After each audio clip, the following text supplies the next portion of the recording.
Bienvenue chez Obscurlist pour des podcasts de jeux de rôle dans des univers sombres. Suite à un problème lors de la captation, nous ne sommes pas en mesure de vous restituer la partie jouée.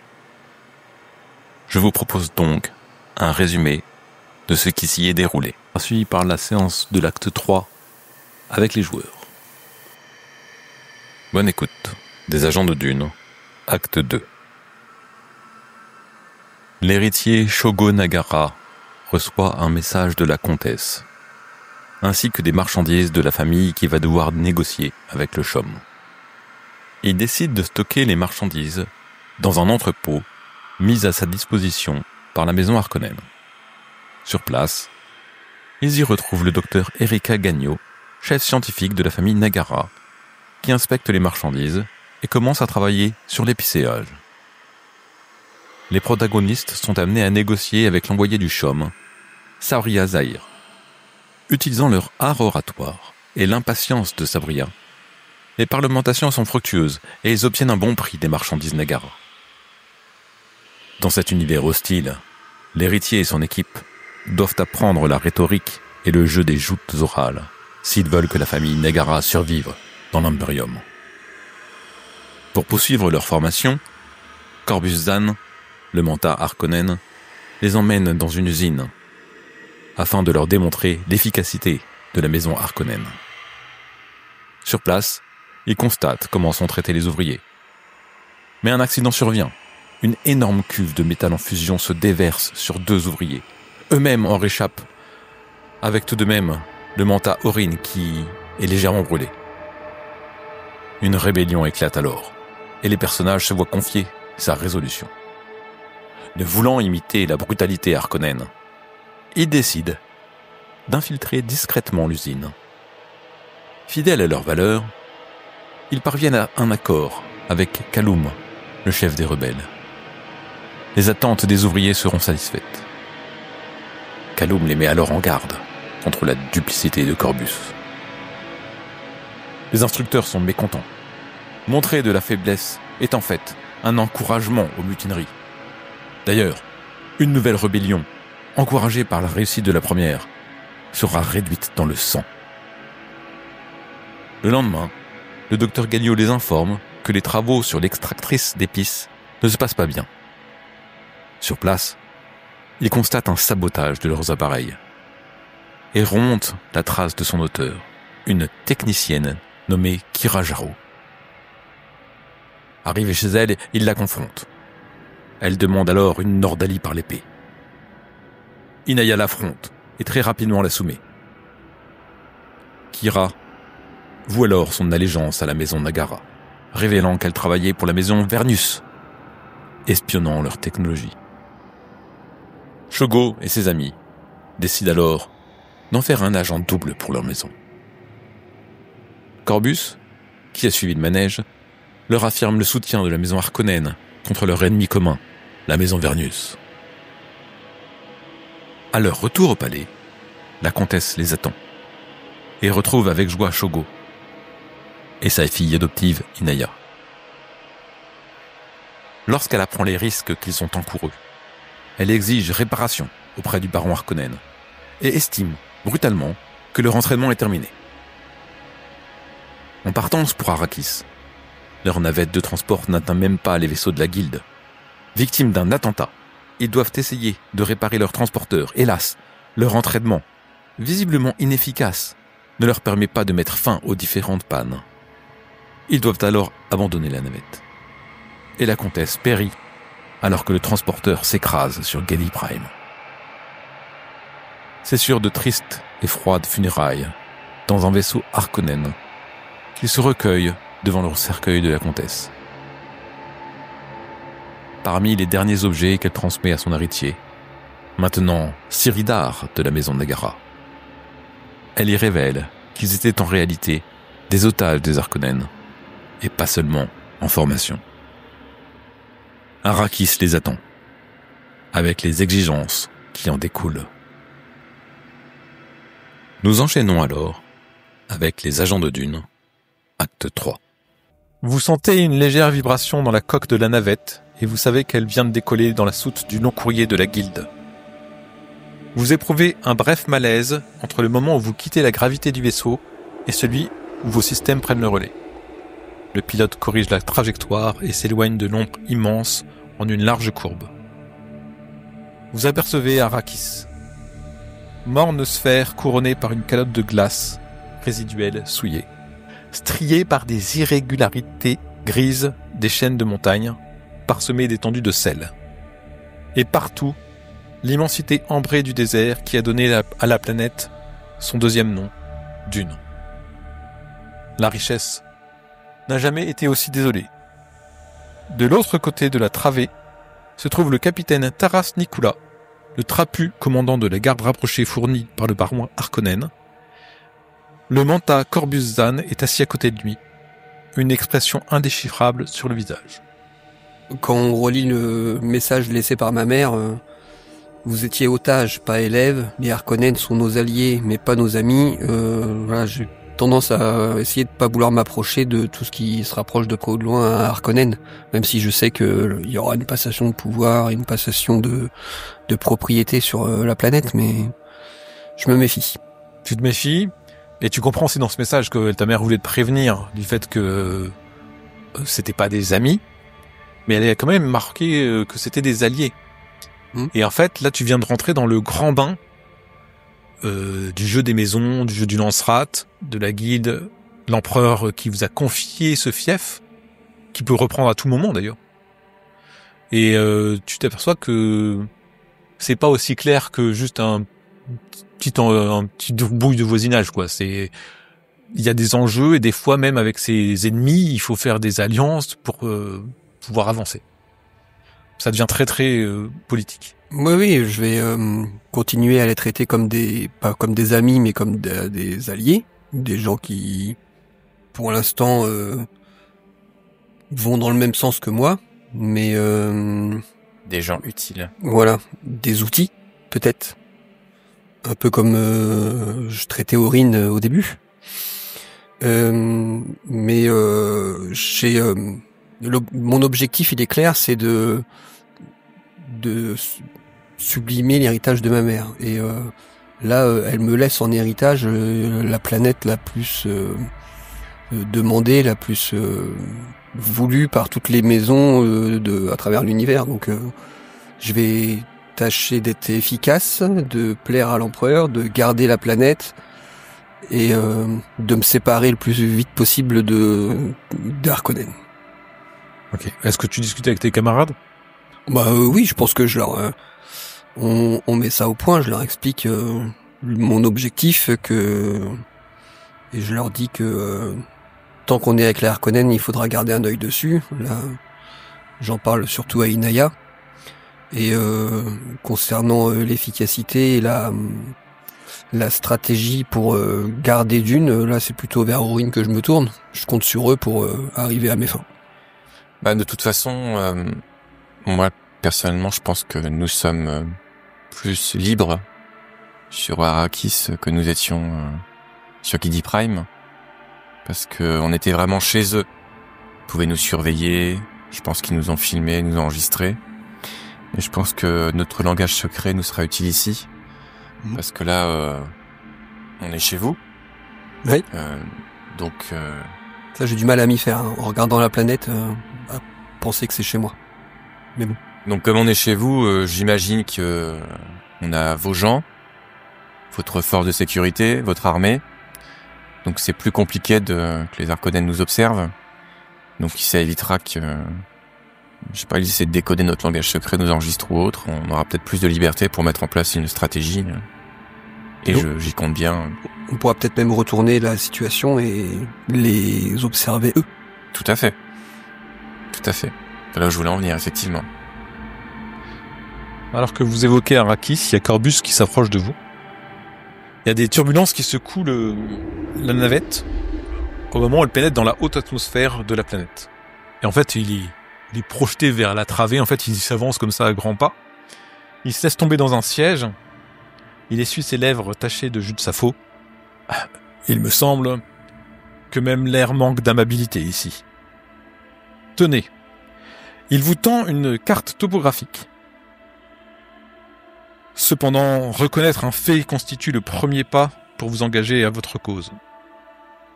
Arrakis est un monde sauvage, et vous devez vous préparer si vous voulez le plier à votre volonté. Il vous désigne la carte, et ajoute avec un sourire, votre ennemi. Et il est formidable. Pourtant, nous domestiquerons cette terre pour la gloire de la maison Nagara. Je tic au nous. Il ouvre un dossier en sa possession et vous le tend. Voici l'état actuel de la production du mélange sur Arrakis. Des données. Et je les tends à Aurine, sans les regarder. Donc c'est un compte rendu de toutes les données de récolte et d'épices. En espérant que ces données soient correctes. Comme vous pouvez le constater, l'audit annuel du CHOM sur la production du mélange ou épices de la maison Harkonnen souligne un rendement impressionnant de 12%. Même dans un marché à la hausse, cela constitue un exploit, en particulier avec les attaques Fremen sur les opérations de PCH. Cette augmentation requise par le CHOM a tout juste pu suivre la demande de l'Imperium. Vous serez bien en peine de maintenir les bénéfices, étant donné l'état des équipements à votre disposition. Bien sûr, nous pouvons vous aider, mais avec 40% de votre flotte d'ornithoptères et de moissonneuses et de portants temporairement hors service, vous devriez anticiper une baisse brutale du rendement et une perte de profitabilité. Vous devez apaiser le CHOM. Donc vous nous livrez la planète avec 40% de matériel dégradé ? Mais en fait, nous avons, suite à la demande de l'empereur, nous avons dû arrêter d'exploiter Arrakis. Il s'avère que les vents, vous allez constater par vous-même sur la planète, érodent énormément le matériel et que l'entretien n'étant pas fait, ça devient très compliqué. Donc vous allez récupérer un matériel endommagé qu'il va falloir entretenir pour le remettre à flot. C'est un travail qui doit se faire en permanence continue. Heureusement que vous nous avez bien formés à entretenir le matériel nécessaire. N'est-ce pas ? J'espère que Tout à fait. mes collaborateurs y ont veillé. Bien sûr. En tant que Manta, j'imagine que j'ai peut-être même que le Seigneur a des hommes sur place. Est-ce que j'ai des données pour faire un audit par rapport à ce que lui me tend ? Est-ce que je peux computer par rapport aux données que tes gens ont fait sur place et le rapport qu'il m'a donné? Quand tu les auras, oui. Quand tu les auras, oui, effectivement. Et d'accord. Parce que je me dis que quand t'es maître d'une planète, tu peux en profiter pour mettre petite partie de la ressource de côté pour toi, pour les mauvais jours. Bon, il nous enfle ou pas ?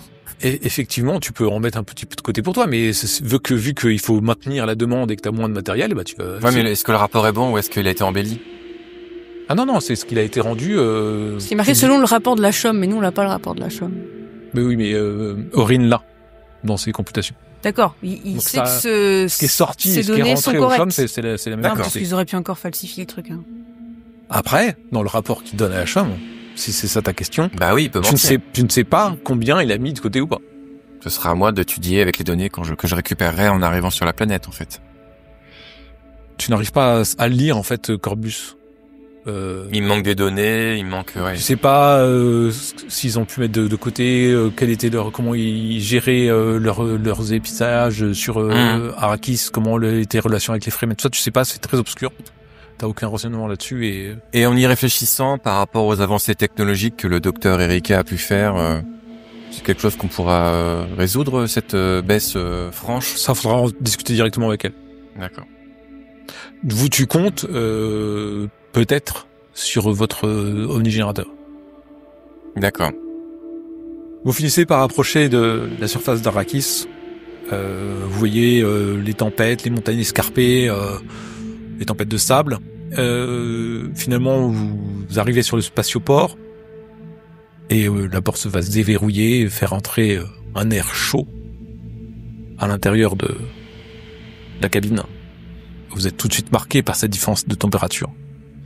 Et vous allez descendre sur la piste d'atterrissage avec une lumière du soleil tranchante, vive, qui va vraiment vous éblouir. Tu sens presque ça comme une agression, Inaya. Tu as l'impression que c'est comme une lame qui coupe au niveau de la rétine, tellement ça t'éblouit et ça te prend.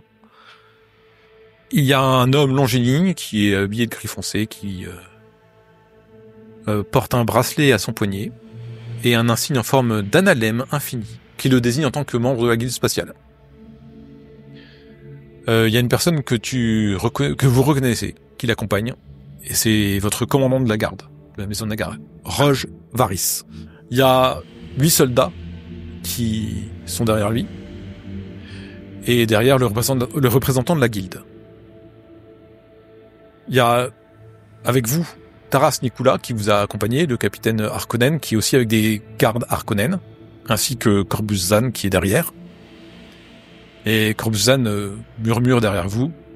Voici Hachem Perrault, ancien émissaire de la guilde sur Arrakis, désigné par l'empereur comme arbitre du changement, et juge des opérations supervisant le départ de la maison Harkonnen. Le Landsrat a exigé sa nomination sous la pression de sa faction. Son rôle consiste à assurer une passation du fief sans heurts entre notre famille et la vôtre. Je vais vous demander de faire un test de rhétorique difficulté 3 pour entendre le dernier murmure que vous fait Corbus Zan. Oh, c'est incroyable ça! 2-20. On s'avance tous vers ceux qui nous accueillent et Inaya prend la parole. Je m'approche d'Hachem Perrault et je dis Monsieur Perrault, excusez-moi, j'ai pas très bien compris en fait. Vous êtes un arbitre du changement, donc ça veut dire que ça risque pas bien de se passer entre les Harkonnen et Nagara. C'est pour ça que vous êtes là. Qu'est-ce que vous allez faire exactement? En fait, ma présence ici, tu te regardes un peu étonné, hein. Ma présence ici est nécessaire pour que cela se passe bien. Mais vous allez faire quoi? En étant ici, je suis les yeux et la voix de l'empereur, et donc j'empêche toute inimitié et tout conflit. Oui, Inaya, je la regarde un peu étonné de sa façon de réagir. Monsieur Perrault s'assure de la transition pacifique entre nos deux factions. Je vous informe que ma mère est décédée et que je suis désormais le comte de la maison Nagara. Il y a le commandant Varys qui arrive, qui fait un salut militaire face à toi. Il fait en effet, Seigneur, j'en ai déjà informé l'arbitre du changement, Hachem Perrault, ici présent. C'est parfait, Varys. Et Hachem s'adresse à toi. Bienvenue sur Arrakis. En ma qualité d'arbitre du changement, je vais loger dans la résidence d'Arakin, désormais le siège de la maison Nagara. Ainsi on a décidé, feu votre mère. J'administrerai le centre de détention du palais pendant l'inter-règne judiciaire, jusqu'à ce que vous ayez pleinement mis en place vos forces et vos procédures. Où en sommes-nous d'ailleurs de tout cela, Varys? Est-ce que mon armée est arrivée? Oui, Seigneur, les hommes sollicités par votre mère, le nombre de compagnies sollicitées par votre mère sont arrivées sur la planète depuis quelque temps déjà. Très bien, vous me ferez un bilan. Sans problème, Seigneur. Et l'arbitre reprend la parole. J'assurerai évidemment la liaison avec Roge Varys pour ce qui est du centre de détention une fois que vous aurez tout mis en place. Parce que nous pouvons logiquement penser que des infiltrés et des saboteurs vont tenter de saper les autorités différentes sur cette planète. Rappelez-vous que nous sommes ici sur Arrakis, le joyau de l'Imperium que toutes les maisons convoitent. Nous pouvons d'ores et déjà statuer sur le fait que aucun saboteur ne sera de la maison Nagara, n'est-ce pas? Écoutez, nous allons voir. Et qu'en est-il des forces Harkonnen? Il reste encore évidemment des forces Harkonnen qui sont à Carthage, puisque c'est là-bas qu'elles résidaient. Au niveau de leurs soldats, je pense qu'ils sont en train de les évacuer au fur et à mesure, mais il restera toujours une force, comme de toutes les maisons ont des ambassades ou des gens sur Arrakis. Ah, tout à fait. J'imagine bien que la maison Harkonnen va garder des agents sur Arrakis, mais peut-être que les dernières forces armées peuvent profiter du vaisseau du capitaine Nikula pour quitter dune. Écoutez, nous allons voir comment ils procèdent, mais je pense qu'ils ont leur installation, leur résidence à Carthage, et je ne sais pas de combien elle est vaste pour avoir une certaine population à l'intérieur. Vous ne savez pas. Je m'étonne. Tout en parlant, il vous amène en fait jusqu'à la sortie du spatioport un convoi de véhicules terrestres. Vous voyez 3 véhicules avec des transports lourds autour. Il va demander à Nicolas et à ses hommes de prendre la première voiture. Lui-même va prendre la 3e voiture située à l'arrière, avec ses hommes aussi. Il y a des hommes qui sont restés là à la sortie du spatioport, et il vous indique donc la 2e à prendre avec Rochevaris et vous-même, en fait, pour vous escorter jusqu'à la maison au palais Nagara, à la résidence à Nagara sur Arakin. Et Corbus Corbus, il reste sur place pour coordonner en votre nom l'atterrissage de vos différentes navettes qui vont arriver, puisque vous avez encore des troupes qui vont arriver. Et Rochevaris va ouvrir la porte de la voiture et vous invite à rentrer. Ok, mais je rentre dans la voiture. D'accord. Vous suivez Rochevaris, il ferme la porte derrière vous, donc il polarise les vitres pour atténuer la chaleur due à la lumière du soleil. Et il sort de sa veste une plaque de plastique noir. Il fait glisser son pouce sur la surface et autour de vous règne soudain un calme étrange. Il vient d'activer un cône de silence. Vous entendez une petite vibration, signalant que l'appareil est en marche. Seigneur, nous sommes ici en toute sécurité, vous pouvez échanger entre vous et poser vos questions si vous le souhaitez. Pourriez-vous nous faire un rapport, maintenant qu'il n'y a pas d'oreille indiscrète? À quel sujet? Des choses anormales, irrégulières que vous avez pu remarquer, des inquiétudes que vous avez sur quelque endroit. Vous êtes là depuis quelque temps, vous avez dû peut-être observer des choses irrégulières. Arrakis, c'est une planète impitoyable. Vous pouvez imaginer un endroit où tout le monde se montre complètement indifférent à vous. Tout le monde vous témoigne une hostilité ouverte. Peut-être Hachem pourra vous en dire plus, mais clairement, le peuple indigène nous regarde avec défi. Sans même parler de la difficulté à s'hydrater, car il n'y a pas d'eau sur Arrakis. Et la chaleur est épouvantable, on vit dans une espèce de pénombre en permanence, il y a des moments où vous ne pouvez pas sortir dehors, tellement il fait chaud. Donc évidemment, les gens qui vont devoir travailler dans les ornithoptères ou dans les moissonneuses pour aller récolter l'épice, travaillent dans des conditions très difficiles. Première chose. Et deuxième chose, je pense que la gestion faite par les Harkonnen auparavant a été particulière, a été à leur image. Rude. Ce qui est brutal, ce qui a été cruel peut-être même parfois, ce qui a construit, si vous voulez, la défiance de la population à l'égard de tout étranger. Chose sur laquelle nous pouvons jouer, monseigneur, du coup. Si seulement ils savent que la direction de leur planète a changé. Vous leur montrerez. Il va falloir que nous trouvions un moyen, parce que les attaques sur les moissonneuses sont régulières et fréquentes. Elles ne font pas ça à la légère, et clairement, les Fremen sont sur leur planète, et nous sommes des étrangers, et peut-être même des envahisseurs. Voilà, ou des parasites. Colonisateurs. Et est-ce que on a un moyen de les contacter ou d'envoyer quelqu'un pour les contacter?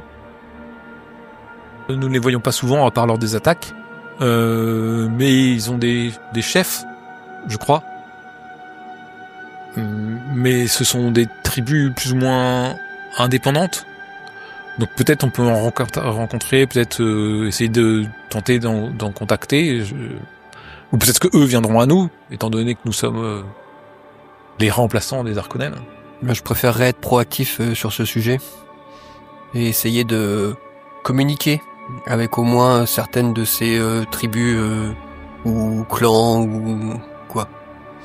Et concernant la population indigène qui a sûrement été effectivement brutalisée ou soumise par le peuple Harkonnen, de la même manière, je souhaiterais savoir quelles sont leurs revendications premières et qu'une délégation soit reçue au palais. Et j'ai également un rapport d'un Manta Harkonnen sur l'état du matériel qui m'inquiète. Mais j'ai confiance en nos ingénieurs et en notre efficacité proverbiale pour améliorer cela. Est-ce que vous savez si des techniciens spécialisés ou du matériel a été envoyé de Wallaby pour améliorer le rendement sur Arrakis Tout ce qui est technique, il faudra que vous voyez avec le docteur Eric Agagno qui va sans doute arriver. Et alors, comment se porte la garde ? Elle est sous tension. Je vous ai dit, il y a de l'hostilité partout. Et fatiguée parce que les conditions sont très difficiles. Très bien. À ce moment-là, vous voyez une cité aux murs gris qui apparaît à travers les fenêtres. Les bâtiments, c'est plus des gros blocs, des murs inclinés. Il y a des pièges avant qui sont sur les toits de certains bâtiments. Et vous rentrez dans la partie devant la ville, à l'entrée, qu'on appelle le souk, qui grouille de personnes. Les voitures ont ralenti, ils roulent quasiment au pas. Vous entendez des marchands crier Souk, souk, souk !» D'autres encapuchonnés qui se tiennent près de leurs étals. Il y a des hommes qui semblent prêcher.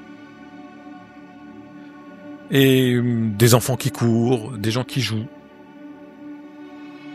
Même à travers les filtres de la voiture, vous sentez une odeur de cannelle qui envahit le véhicule. Est-ce que vous souhaitez vous arrêter dans le souk pour prendre un peu la température, ou est-ce que vous voulez continuer vers Arrakis ? Non, je pense pas que ce soit le bon moment, moi, mais Je crois pas non plus, ouais. peut-être qu'Aurine veut descendre pour collecter des données, je sais pas. Non. Le convoi continue, quitte le souk en direction de la résidence des Nagara. Vous empruntez une artère qui traverse un quartier désert. À gauche s'alignent des habitations souillées de suie et aux ouvertures condamnées. À droite, des ruines de maisons calcinées bordent une place bloquée par une barricade de fortune faite de caisses de transport et de gravats. J'interroge Varys sur qu'est-ce qui s'est passé. Il y a eu un conflit ? L'année dernière, il y a eu une purge orchestrée par les Harkonnen ici. Ils auraient chassé des radicaux et leurs familles. Ça fait 1 an et il y a toujours la barricade. Oui, cette zone a été... C'est le témoignage de leur cruauté. Ils ont pris les prisonniers, ils les ont abandonnés dans le désert sans distinguer. Très bien, vous enverrez une escouade me nettoyer ça, s'il vous plaît. Très bien, Seigneur. Il le note mentalement. Et moi, je me note mentalement de plus dire s'il vous plaît. Votre convoi dépasse cette place ravagée et il y a des tirs qui surviennent et qui éventrent le véhicule du capitaine Nicolas en face du premier véhicule et qui le retournent, qui bloquent la rue. À ce moment-là, vous entendez plein de coups de feu qui frappent les autres transports de troupes ainsi que les autres véhicules. Le commandant Varys sort de votre voiture arrêtée et dit Seigneur, il faut sortir. Vous ne pouvez pas rester à l'intérieur. Vous avez des cibles trop faciles. Très bien, sortons alors. Je prends Inaya par l'épaule et je la suis.